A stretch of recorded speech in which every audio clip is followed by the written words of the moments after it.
नमस्कार। बड़ी बहस मध्य प्रदेश में आप सभी का बहुत बहुत स्वागत है। मैं हूं आपके साथ सौरभ त्रिपाठी। 24 और 25 फरवरी को भोपाल के इंदिरा गांधी राष्ट्रीय मानव संग्रहालय में होने वाले ग्लोबल इन्वेस्टर समिट की तैयारियां अब अंतिम दौर में है। ग्लोबल इन्वेस्टर समिट का उद्घाटन 24 फरवरी को प्रधानमंत्री नरेंद्र मोदी करेंगे, तो वहीं 25 फरवरी को केंद्रीय गृह मंत्री अमित शाह समिट में शामिल होने के लिए निवेशकों के साथ चर्चा करेंगे। उधर ग्लोबल इन्वेस्टर समिट को लेकर राजधानी भोपाल को दुल्हन की तरह सजाया जा रहा है। मुख्य कार्यक्रम ग्लोबल इन्वेस्टर समिट में इस बार नई प्लानिंग है। मुख्य कार्यक्रम में इस बार मंच पर कोई नहीं बैठेगा। लाउंज के प्रथम तल पर मुख्यमंत्री और नीचे तल पर प्रधानमंत्री मोदी के लिए आरक्षित किया गया। मुख्य कार्यक्रम स्थल के ठीक पीछे पीएम मोदी और सीएम का लाउंज बनाया जा रहा है। लाउंज को ग्रामीण थीम पर रखा गया है। पेड़ और मिट्टी के हट सांकेतिक छटा बिखेरेंगे। पीएम मोदी कार्यक्रम स्थल पर पहुंचने के बाद सबसे पहले पीएम लाउंज जाएंगे। आयोजन स्थल यानी मेन डोम से 100 मीटर दूर बनाया गया है। पीएम लाउंज के आंगन में बरगद का एक कृत्रिम पेड़ बनाया गया है। साथ ही एक कुटिया भी बनाई गई है। विदेशी मेहमानों के लिए अलग डोम बनाया गया है। आज इसी मुद्दे पर विस्तार से चर्चा होगी। चर्चा के लिए कुछ मेहमान जुड़ेंगे। तो इस बार बेहद ही अलग तरीके से यह कार्यक्रम का आयोजन किया जा रहा है। अलग अलग थीम है।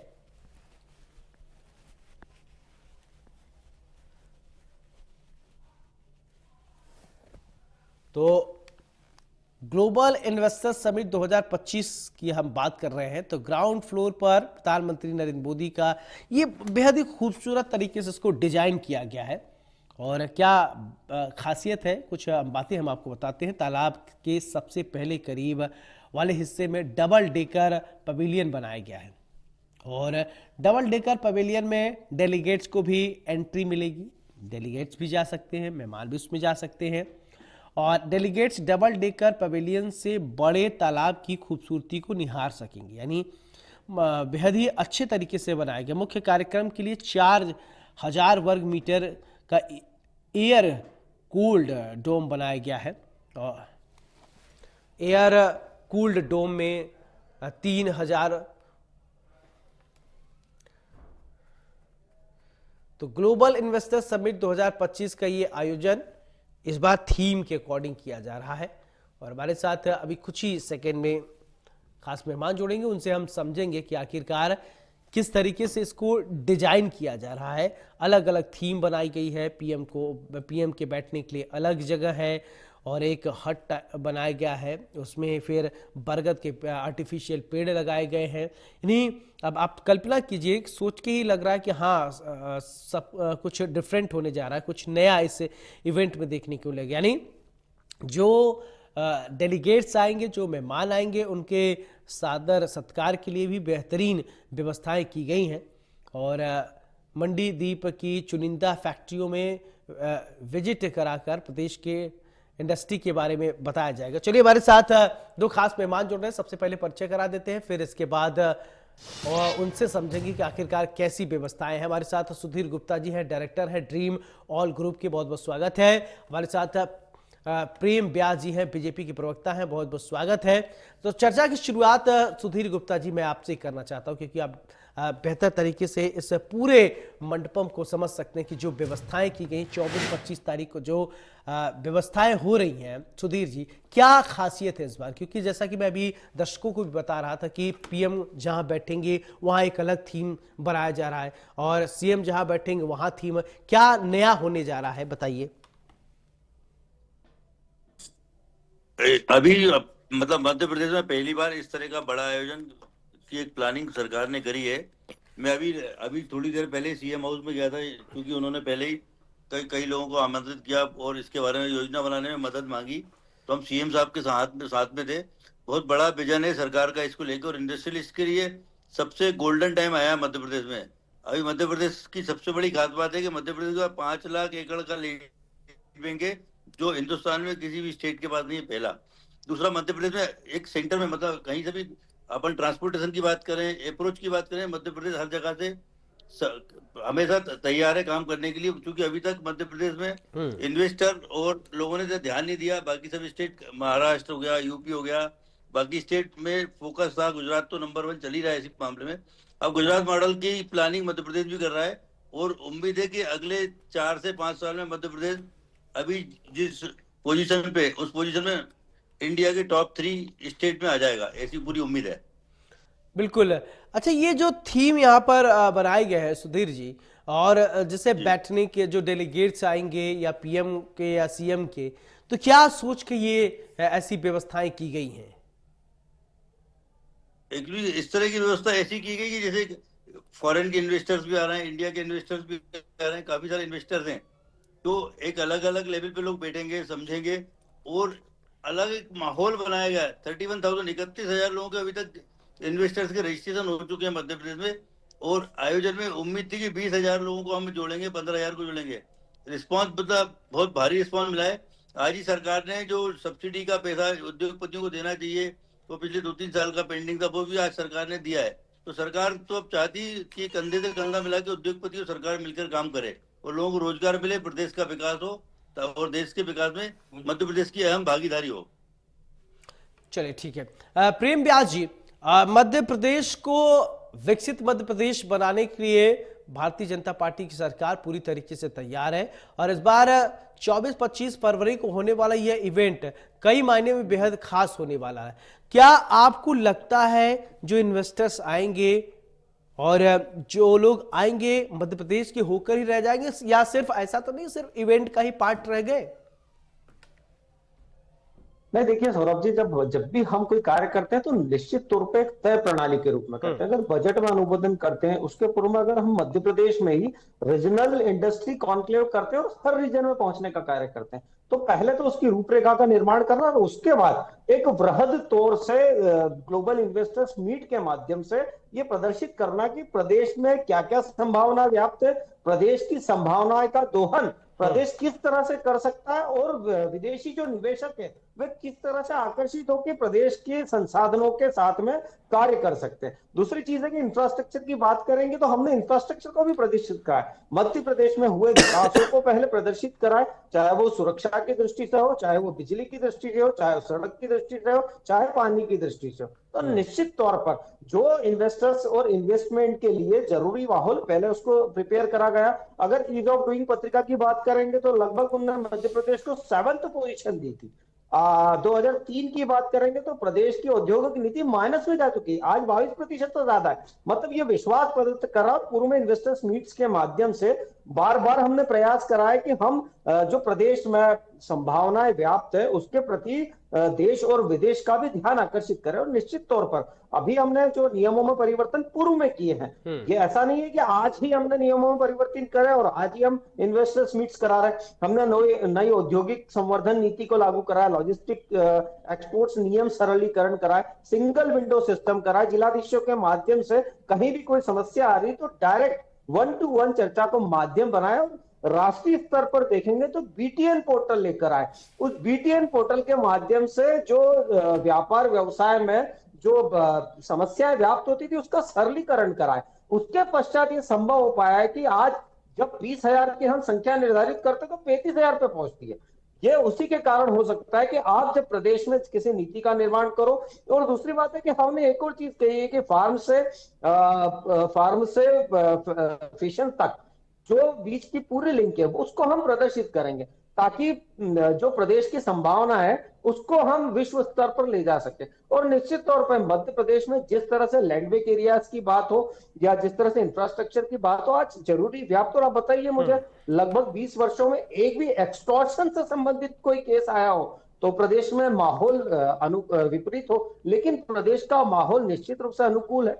और जिस तरह से आदरणीय प्रधानमंत्री जी प्रदेश में देखेंगे आप, चंबल बेतवा लिंक परियोजना की बात हो, चंबल काली सिंध या बेतवा की परियोजना की बात हो, तो निश्चित तौर पर लगभग आसपास के सभी गांव और उन्हीं क्षेत्रों में आप देखेंगे नर्मदापुरम तक के हमने क्षेत्रों में जाके कॉन्क्लेव करने की बात करी। तो पहले एक बेस तैयार करना, उस बेस को जनता के समक्ष प्रस्तुत करना और उसी बेस को जो है इन्वेस्टर्स के समक्ष प्रस्तुत करना। जब प्रदेश और देश के इन्वेस्टर्स यहाँ पर आकर अपना कार्य जिन्होंने प्रारंभ करा। आप देखेंगे उज्जैन में विक्रमपुरी में औद्योगिक क्षेत्र में डेयरी प्लांट का कार्य प्रारंभ हो गया, एशियन पेंट्स का 1500 करोड़ का कार्य प्रारंभ हुआ, कामाख्या लॉजिस्टिक का लगभग 750 करोड़ का कार्य प्रारंभ हुआ, इंदौर में जो 2 आईटी पार्क थे, तीसरा आईटी पार्क बन गया, चौथे और पांचवें के लिए कार्य प्रारंभ हुआ। उज्जैन में स्वयं मुख्यमंत्री जी ने जो है आईटी पार्क का शिलान्यास करा। उसके बाद में रतलाम में फार्मास्यूटिकल हब का कार्य प्रारंभ हुआ, मंदसौर में आईटी पार्क का कार्य प्रारंभ हुआ। तो निश्चित तौर पर उसके बाद अगर पीथमपुर क्षेत्र की बात करेंगे तो वहां पर 90,000 ऑटोमोबाइल सेक्टर्स के लिए टेस्टिंग हब बन चुका है, वहां पर कई सारी यूनिट्स कार्य कर रही है। तो प्रदेश में व्याप्त संभावनाओं को पहले राष्ट्रीय और विश्व के पटल पर लाना और उसके बाद में यह आशा करना कि विश्व के सभी देशों के जो संभ्रांत लोग हैं, जो चाहे वो ऑटोमोबाइल सेक्टर्स हो, मोबाइल मैन्युफैक्चरिंग हो, टेक्सटाइल के सेक्टर्स की बात हो, एरोस्पेस के सेक्टर्स की बात हो, एआई की बात हो, तो सभी सेक्टर्स के लोगों को आमंत्रित करा। मुझे लगता है मध्य प्रदेश जो हमने कल्पना करी कि विकसित, ठीक है सुधीर जी, ठीक है, अग्रसर होगा। ठीक है, आपकी बात आ गई प्रेम जी। सुधीर जी, कल मुख्यमंत्री जी की ये कह रहे थे कि देखिए मध्य प्रदेश में किसी प्रकार की संभावना की कमी नहीं है, लेकिन चीजों की ब्रांडिंग लोगों ने नहीं कराई। अगर सही से, चाहे वो पूर्ववर्ती सरकार रही हो, अगर पूर्ववर्ती सरकार ने चीजों की ब्रांडिंग अच्छी से कराई होती, चीजों को बताता, जैसे one district one product Uttar Pradesh में एक बहुत तेजी से चला योगी आदित्यनाथ हर डिस्ट्रिक्ट में, क्योंकि मध्य प्रदेश के जितने जिले हैं उनकी एक खासियत है, और उन चीजों की अगर ब्रांडिंग सही से होती तो शायद और चीजें बेहतर पहले ही हो जाती, जो अभी प्रयास किया जा रहा है। मध्य प्रदेश के इंडस्ट्रियलिस्ट क्योंकि क्या है, बड़े कई सारे बड़े इंडस्ट्रीज भी हैं, लेकिन बाकी जो इंडस्ट्रियलिस्ट हैं जो रीजनल लेवल पे काम कर रहे हैं, उनको थोड़ा सा अभी सरकार को कुछ लोगों के माध्यम से ऐसा बिनिंग एटमॉस्फेयर जैसे बनता है वैसा माहौल बनाना पड़ेगा कि अपने प्रोडक्ट को, अपने पॉलिसीज को इस तरह ग्लोबल लेवल पे प्लान करें। वो अभी हो नहीं पाया है। अब इस ग्लोबल इन्वेस्टर मीट के माध्यम से सरकार भी चाहती है कि कुछ ऐसे एक्सपर्ट लोग आए जो लोगों को बताएं कि किस तरह माहौल बनाना, किस तरह काम करना है। तो ये माहौल अभी तक नहीं मिल पाया इस चीज के लिए। तो बिल्कुल आप सही कह रहे हैं। और क्योंकि मुख्यमंत्री मोहन यादव जी का यही सोचना है और मोदी जी भी यही चाहते हैं कि मध्य प्रदेश के लोगों को गुजरात की तर्ज पर, गुजरात मॉडल पे काम किया जाए, करवाया जाए। तो गुजरात के जो भी इन्वेस्टर आएंगे या जिन्होंने अच्छा काम किया है, उनसे इस मामले में सलाह ली जाएगी और उनके मॉडल पे भी काम किया जाएगा और लोगों को यहाँ पे इस चीज के लिए, मतलब इस चीज के लिए तैयार किया जाएगा, ऐसा कहना है। बिल्कुल। एक बात और मैं समझना चाहता हूं कि कोई बिजनेस करना है, कोई व्यापार करना है, तो किन चीजों को सबसे ज्यादा ध्यान में रखा जाता है? रिक्वायरमेंट क्या देखते हैं एक व्यापारी वर्ग? एक्चुअली साहब के मैं खुद में इलेक्ट्रॉनिक्स में मैन्युफैक्चरिंग का मेरा खुद का भी काम है और मैंने अभी जो फील किया कि एक क्लस्टर होना चाहिए किसी भी फील्ड को आगे बढ़ाने के लिए। पूरा टोटल एक पूरा माहौल बनाते हैं, एक पूरा क्लस्टर बनता है। अगर कोई भी इलेक्ट्रॉनिक एक प्रोडक्ट देख ले, मान लो किसी को इलेक्ट्रॉनिक कुछ भी एक बनाना होता है, तो उसके कल पुर्जे से लेके उसकी सारी चीजें, असेंबली लाइन से लेके हर आसपास अगर सभी इंडस्ट्रीज रहेंगी तभी वो पर्टिकुलर, जैसे आपने कहा कि योगी जी का एक सपना था, योगी जी ने एक एक सिटी को एक एक चीज के लिए बनाया कि इस सिटी में ये काम होगा, इस सिटी में ये काम होगा। इस तरह मध्य प्रदेश भी ये वाला मॉडल अपनाएगा तो अच्छा रहेगा कि कहाँ इलेक्ट्रॉनिक रहेगा, कहाँ पे कॉटन रहेगा, कहाँ पे हेल्थ के प्रोडक्ट बनेंगे, कहाँ पे अपन फार्मेसी प्रोडक्ट लाएंगे। इस तरह की पॉलिसी तो मध्य प्रदेश में भी लाना जरूरी है। इस बारे में भी अभी मुख्यमंत्री जी से अभी चर्चा हुई, 1 घंटे पहले मेरी चर्चा हुई और ये मैंने भी उनको सजेशन दिया और वो भी इस मामले में पूरी तैयारी कर रहे हैं कि एक एक सिटी को अलग अलग चीजों के हिसाब से सिटी को तैयार किया जाएगा कि इंदौर किस चीज के लिए तैयार है, ग्वालियर किस चीज के लिए तैयार है, भोपाल किस चीज के लिए तैयार है। इस तरह की प्लानिंग बन रही है और ऐसे किया जाएगा, ऐसा मुख्यमंत्री जी का भी कहना है। प्रेम व्यास जी, एक सवाल मेरा आपसे, देखिए उत्तर प्रदेश में भी भारतीय जनता पार्टी की सरकार है, तो वहां भी ग्लोबल इन्वेस्टर मीट, और फिर राजस्थान में भी आपकी सरकार है, भजनलाल शर्मा वहां पर मुख्यमंत्री है, भारतीय जनता पार्टी की सरकार, तो वहां भी ये इन्वेस्टर समिट कराया जाता है। तो आप लोग क्या आपस में पहले बातचीत कुछ करते हैं, सामंजस्य, क्योंकि एक्सपीरियंस लेते होंगे, नहीं यहाँ ये दिक्कत हो गई, यहाँ वो, तो उन चीज़ों से कुछ सीखते होंगे, समझते होंगे, एक दूसरे से कोऑर्डिनेट करते होंगे, क्योंकि है तो सब आप ही लोगों का वहाँ पर सरकार है और आगे मध्य प्रदेश को बढ़ाने की महती भूमिका आपके हाथ में इस समय है। देखिए, निश्चित तौर पर सतत संवादों का दौर चलता है, चाहे वो मध्य प्रदेश हो, चाहे राजस्थान हो, चाहे वो छत्तीसगढ़ हो, चाहे गुजरात हो, चाहे महाराष्ट्र हो। निश्चित तौर पर सतत संवादों का दौर होता है और मध्य प्रदेश और अन्य राज्यों की जो अपनी उपयोगिता और उपलब्धता है वो अन्य राज्य के लिए कैसे बेनिफिशियरी हो सकती है, इस पर भी चर्चा होती है। और उसके पश्चात इसीलिए मैंने कहा आपको कि राजस्थान से जुड़ी परियोजना का मंजूरीकृत होना हो या उत्तर प्रदेश से जुड़ी परियोजना का मंजूरी होना हो, तो निश्चित रूप से प्रदर्शित करता है कि दोनों सरकारें विकास के लिए एक साथ में कार्य करती है। अगर चंबल काली सिंध की बात करेंगे तो लगभग 65,000 गांव लाभान्वित होंगे। राजस्थान से जुड़ी परियोजना जो मध्य प्रदेश से लगी हुई है उसकी बात करेंगे तो लगभग 55,000 गांवों का उससे लाभ होना है। तो निश्चित तौर पर प्रदेश में व्याप्त जो व्यवस्था है उसके तहत बात की जाती है। औद्योगिक क्षमताओं का विकास कैसे हो, इस पर चर्चा होती है। निवेश अवसर कैसे प्राप्त हो प्रदेश को, इस पर चर्चा होती है। और नीतिगत पहलुओं पर भी चर्चा होती है कि अगर अन्य राज्य का कोई इन्वेस्टर्स यहाँ आता है, जैसे अभी ग्वालियर में आदरणीय प्रधानमंत्री जी ने सीएनजी प्लांट का जो उद्घाटन करा था, वो निश्चित रूप से बृहद तौर पर गुजरात में उपस्थित था। और उसके बाद में जब आवश्यकता मध्य प्रदेश में पड़ी तो निश्चित तौर पर मध्य प्रदेश में बायो सीएनजी का उसको लागू करा। और क्लस्टर्स की बात हो या सेमीकंडक्टर्स की बात हो या एआई की बात हो, आप देखेंगे कि कंप्यूटर 60 के दशक में आने के बाद में हम भारत में आने में लगभग 30 वर्ष लगे थे। आज एआई जैसी समिट का जो है अध्यक्षता प्रधानमंत्री जी कर रहे हैं। तो ये अपने आप में एक विचारणीय पहलू है कि पहले विकास आने में कितना समय लगता था और आज जो नई टेक्नोलॉजी आ रही है उसमें हम अग्रसर हैं और अध्यक्षता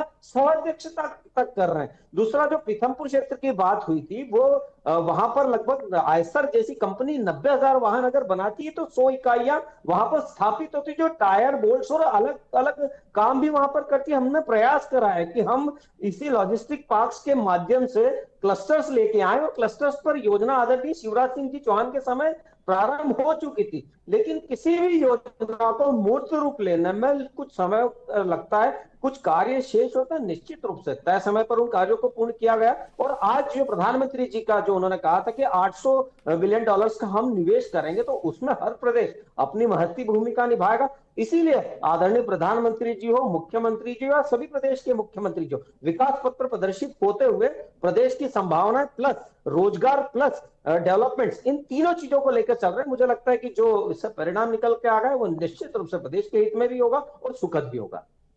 चलिए, इन्वेस्टर समिट को लेकर मुख्यमंत्री का क्या कुछ कहना है, आप दोनों को पहले सुनवा देता, फिर चर्चा को आगे बढ़ाते हैं। 1 to 1 आपका और सरकार की इन व्यवस्थाओं का पारदर्शिता के आधार पर सरकार ने कमिटमेंट किया, तो हमको हमारे करंट ईयर से उनको सब्सिडी की आदत डलना चाहिए। और करंट ईयर से डलने में स्वाभाविक रूप से आप भी सब समझते हैं कि सरकार बनने के बाद ही सरकार पे बहुत सारे प्रकार से अलग अलग कामों को करने का, बहुत सारी योजनाओं का, कई सारी बातों का, इतना अलग अलग प्रकार का। लेकिन हमने कहा जो भी है, हमारा भाव क्लियर है कि सरकार अगर अपनी वित्तीय जबान को व्यवस्थित नहीं रखेगी, अगर उसके प्रति ईमानदारी नहीं रखेगी, तो व्यापार व्यवसाय तो नहीं हो सकता। व्यापार व्यवसाय की पहली सीढ़ी है कि हम अपनी प्रतिबद्धता को स्पष्ट रखें और उस सूचिता के आधार पर आगे बढ़े। मुझे इस बात की प्रसन्नता है कि आज जब मैं आपसे बात कर रहा हूं और ग्लोबल इन्वेस्टर समिट हो रही है, तो उसके पहले पहले हमारा सारा, और अभी तो आपका जो बचा है कोशिश करेंगे, 3rd सप्लीमेंट्री बाकी है। तो हमारे यहाँ संवद का आधार क्या रहता है? ये आधार व्यापार आधारित है किसी को जानकारी? व्यापार की सबसे बड़ी पहचान संवद के परिवर्तन के साथ तो चलिए, दो खास मेहमान हमारे साथ लगातार जुड़े हुए हैं। सुधीर जी, मेरा सवाल एक आपसे कि जब कहीं कोई व्यापार या बिजनेस स्टैब्लिश किया जाता है, एक व्यापारी, जैसा कि आप बता रहे हैं कि आप भी इलेक्ट्रॉनिक कि आपका व्यापार है, तो क्या क्या आप लोग देखते हैं, क्या चीज होनी चाहिए, क्या रिक्वायरमेंट है, क्या जो चाहिए वो चीज मध्य प्रदेश में अभी उपलब्ध हो गई है? यानी कि मध्य प्रदेश कितना तैयार है इन्वेस्टर जीआईएस के लिए? सबसे प्रथम तो क्या है, जगह चाहिए होती है, जमीन चाहिए होती है। कोई किसी भी प्रोजेक्ट को लाने के लिए जमीन की जरूरत होती है, स्थान की जरूरत होती है, जो मध्य प्रदेश के पास प्रचुर मात्रा में भरपूर है। फर्स्ट ऑफ ऑल तो जमीन मध्य प्रदेश की बात है। दूसरा, मध्य प्रदेश के पास, मध्य प्रदेश सेंट्रली लोकेटेड है इंडिया का, तो पेन इंडिया कहीं भी अगर कोई अपन को ट्रांसपोर्टेशन करना है, कोई भी सप्लाई करना है, तो सप्लाई चेन में मध्य प्रदेश हब के रूप में पूरे इंडिया का हब बन सकता है, इंडस्ट्रियल हब बन सकता है। क्योंकि मध्य प्रदेश से कहीं भी आपको जाना हो, किसी काफी सारी बॉर्डर मध्य प्रदेश से ऑलरेडी कनेक्टेड है, तो ट्रांसपोर्टेशन के लिए मध्य प्रदेश मुफीद है। मध्य प्रदेश में प्रचुर मात्रा में इलेक्ट्रिसिटी है, प्रचुर मात्रा में जमीन है और प्रचुर मात्रा में मेन पावर, जिसकी बात कही जाती कि कोई भी इंडस्ट्री के लिए मेन पावर की जरूरत है, वो भी मध्य प्रदेश में भरपूर मात्रा में है। बिल्कुल ठीक है। प्रेम जी, एक बात और ये मैं समझना चाहता हूँ कि अभी जैसा कि मैं कह रहा था कि मुख्यमंत्री को कोट करते हुए सुधीर जी से वो सवाल मैंने पूछा था, मैं आपसे भी ये जानना चाहता हूँ। मुख्यमंत्री जी ने ये कहा कि चीजों की ब्रांडिंग अच्छे से होती तो और बेहतर चीजें होती। लंबे समय से आपकी सरकार है, आप लोग और अच्छा ब्रांडिंग करा सकते थे और पूर्ववर्ती सरकार पे हम जाएं, लेकिन उससे पहले मैं ये जानना चाहता हूँ कि जब इससे पहले शिवराज सिंह चौहान मुख्यमंत्री हुआ करते थे तो उन्होंने बहुत कोशिश की, और मध्य प्रदेश में अभी डॉक्टर मोहन यादव है, तो कितना आप अंतर समझ रहे हैं? तो भारतीय जनता पार्टी की ही सरकार, लेकिन लगे हुए हैं दोनों, तो क्या लगता है कि इस बार दशा दिशा सब कुछ बदल जाएगी, सही ट्रैक पे सब कुछ है? नहीं, देखिए सौरभ जी, कब संभव हो पाता है, इसीलिए मैंने कहा कि 2013 में बिजली की परिस्थिति देखेंगे तो 5000 मेगावाट थी। 5000 मेगावाट से 25000 मेगावाट का जो सफर था वो इन्हीं 20 वर्षों में तय किया। निश्चित रूप से मुख्यमंत्री जी ने कहा है कि अगर 2003 के पूर्व में विकास कार्यों को प्रदर्शित कर दिया जाता तो मुझे लगता है कि जो मूलभूत संरचनाओं का निर्माण था, जो हर घर जल की बात हो, जैसे बुरहानपुर जिला 100% सर्टिफाइड हुआ है, जैसे हमने बिजली में सरप्लस के राज्य बने, एक समय पर 10-10 घंटे बिजली जाती थी, तो कैसे इन्वेस्टर्स आएगा। हमने पहले मूलभूत सुविधाओं का, आदरणीय शिवराज सिंह जी की सरकार हो या उसके पूर्व में उमा जी की सरकार हो या उसके बाद बाबूलाल जी गौर की सरकार हो, तो निश्चित रूप से हर सरकार ने प्रयास करा है कि जो मूलभूत आवश्यकता है पहले उसकी पूर्ति हो। आज मध्य प्रदेश की परिस्थिति में है कि जितनी बिजली उस समय निर्मित होती थी, आज वो सौर ऊर्जा के माध्यम से लगभग 3000 मेगावाट से ज्यादा निर्मित हो रही। आज खेतों में लगभग 10 घंटे बिजली मिल रही है, इसीलिए साथ साथ कृषि कर्मण्य अवार्ड मध्य प्रदेश को मिल रहा है। तो आदरणीय मुख्यमंत्री जी ने उस पहलू की चिंता करी थी कि अगर 20 वर्ष पहले विकास की प्रगति अगर आशानुकूल होती तो निश्चित रूप से ब्रांडिंग वाली अवस्था 2015 में ही निकल के बाहर आ जाती। 2020 के पश्चात जो कोरोना काल था, उस समय जरूर विकास की गति कुछ थमी थी। 2 साल के पश्चात पुनः विकास की गति को निरंतर बनाए रखा और आज इस परिस्थिति में आए कि हमने, आदरणीय प्रधानमंत्री जी हो या मुख्यमंत्री जी हो, आप देखेंगे, मैं एक और चीज आपको बताता हूं कि कुछ सेक्टर्स थे, आज अगर हम कहते हैं कि हम ऑटोमोबाइल सेक्टर्स हो गया, मोबाइल मैन्युफैक्चरिंग सेक्टर्स हो गया, ग्रीन एनर्जी हो गया, इनमें हम प्रथम 5 है। तो इसके पीछे एक पावरफुल लॉन्च पैड है। आप देखेंगे PLI लेके आए हम लगभग 15 सेक्टर्स में, अभी जो रिसेट है। चलिए, अब कुछ दिन का ही, 2-4 दिन का और इंतजार करना है, और आज 21 हो गया, 24 और 25 तारीख को होना ही है कार्यक्रम। बहुत बहुत शुक्रिया आप दोनों मेहमानों को हमारे साथ जुड़ने के और बड़ी बहस में चर्चा करने के लिए। देखिए, मुख्यमंत्री डॉक्टर मोहन यादव पूरी कोशिश कर रहे हैं कि 24 और 25 तारीख का ये जो इन्वेस्टर सबमिट होने जा रहा है, GIS 2025 होने जा रहा है, वो बहुत अच्छा हो मध्य प्रदेश के लिए, विकास की गंगा बहाने में, क्योंकि व्यापार का, बिजनेस का, उद्योग का किसी भी राज्य के लिए बहुत महती भूमिका होती है। अब इन्वेस्टर आएंगे, कितना वो इन्वेस्ट करते हैं तो कुछ दिन के बाद ही पता चलेगा, लेकिन मध्य प्रदेश की दशा दिशा जरूर बदलने वाली है। बड़ी बहस में मेरे साथ फिलहाल इतना ही। नमस्कार।